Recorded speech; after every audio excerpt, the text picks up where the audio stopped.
సాంప్రదాయ సంస్కృతిని రక్షించేటువంటి పార్టీగా, ప్రపంచ దేశాలలో మనుగడను సాగించేటువంటి ఒక అభివృద్ధి పథంలో ముందుకు నడిచేటువంటి పార్టీగా తీసుకెళ్తున్న నరేంద్ర మోడీ గారి నాయకత్వంలో ఈరోజు ఎన్నికలు జరగబోయేటువంటి క్రమంలో మల్క కొమరయ్య గారు ఒక విద్యావేత్త, ఆనాడు ఒక ఇంజనీరింగ్ పాస్ అయినటువంటి, అంటే ఒక సాధారణ కుటుంబంలో పుట్టి ఉన్నత విద్యను అభ్యసించి ఈరోజు విద్యారంగానికి సేవ చేస్తున్నటువంటి వాళ్ళు, సామాజిక పరంగా విద్యారంగ పరంగా సేవలు చేస్తున్నటువంటి వ్యక్తి ఈరోజు ఉపాధ్యాయ నియోజకవర్గం నుంచి పోటీలో నిలబడడం జరుగుతూ ఉన్నది.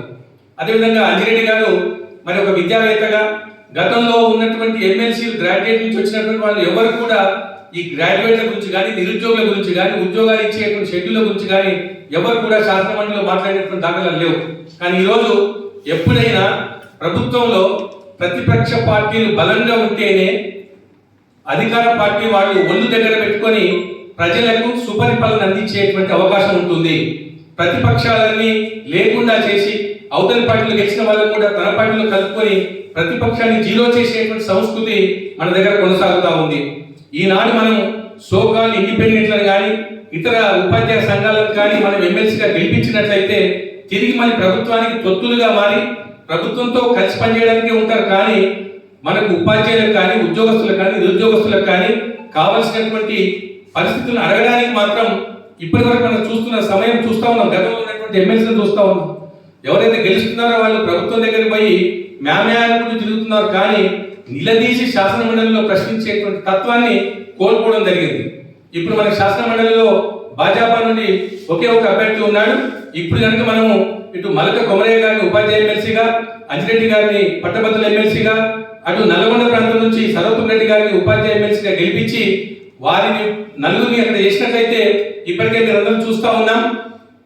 మన తెలంగాణ ప్రాంతం నుండి 8 మంది ఎంపీలు, 8 మంది ఎమ్మెల్యేలు, 2 మంత్రులు, ఈ రకమైన పరిస్థితి ద్వారా వచ్చే భవిష్యత్తులో మనం ప్రజల పక్షాన నిలబడి శాసన మండలిలో, శాసన సభలో, పార్లమెంటులో మన తెలంగాణ వాణిని వినిపించి మన తెలంగాణకు కావాల్సినటువంటి సంక్షేమ పథకాలను, అభివృద్ధి పథకాలను తీసుకొచ్చే దిశగా భారతీయ జనతా పార్టీ ముందుంటుందని చెప్పేసి తెలియజేస్తూ, ఉపాధ్యాయుల పరంగా మనం ఆలోచించినట్లయితే గతంలో ఒక మాట చెప్పదలుచుకుందాం. గత ప్రభుత్వం ఏంచుక తినే ప్రభుత్వం. ఆ ఏంచుక తినే ప్రభుత్వం మనకు వద్దు అని చెప్పేసి ప్రజలు విసిగెత్తి కొత్త ప్రభుత్వం తెచ్చుకుందామని చెప్పేసి ఉంటే, ఇప్పుడు వచ్చిన ప్రభుత్వం కాల్చుక తినే ప్రభుత్వం అనేటువంటి తీరుగా పనిచేస్తూ ఉన్నది. 317 అనేటువంటి ఒక జీవో తీసుకొచ్చి ఈ 33 జిల్లాలను ఏర్పాటు చేసినటువంటి తెలంగాణ రాష్ట్రంలో ఉద్యోగస్తుల, ఉపాధ్యాయుల విభజన సమయంలో ఎలాంటి ప్రతిపక్షం నుంచి కానీ, సంఘ నాయకుల నుంచి కానీ ఎక్కడ సలహాలు తీసుకోకుండా 317 జీవో తీసుకొచ్చి వేలాది మంది ఉపాధ్యాయులు, వేలాది మంది ఉద్యోగస్తులను ఉసురు పోసుకుంది గత ప్రభుత్వం.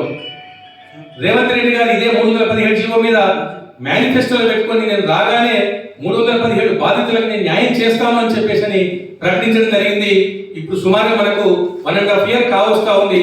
ఆ 317 జీవో గురించి పల్లెత్తి మాట కూడా మాట్లాడేటువంటి పరిస్థితి కనిపించడం లేదు. అంతేకాకుండా ఈనాడు ఉద్యోగస్తులు GPF అనేటువంటి కొంత డబ్బు జమ చేసుకుంటా ఉంటారు. ఒక ఉపాధ్యాయుడు తన GPF జమ చేసుకొని కూతురు పెళ్లికో ఫ్లాట్ కొందామనో ఒక ఇల్లు నిర్మాణం చేసుకుందామని చెప్పేసి చట్టబద్ధంగా 80% పార్ట్ ఫైనల్ విత్డ్రా చేసుకునేటువంటి అవకాశం ఉంది. GPF పార్ట్ ఫైనల్ చేసుకుని కూతురు పెళ్లి చేసుకుందామని చెప్పేసి అప్లికేషన్ పెడితే, ఆ అప్లికేషన్ పెట్టిన నాటి నుంచి ఆ కూతురు పెళ్లి అయిపోయింది, కూతురు కొడుకు పుట్టిండు.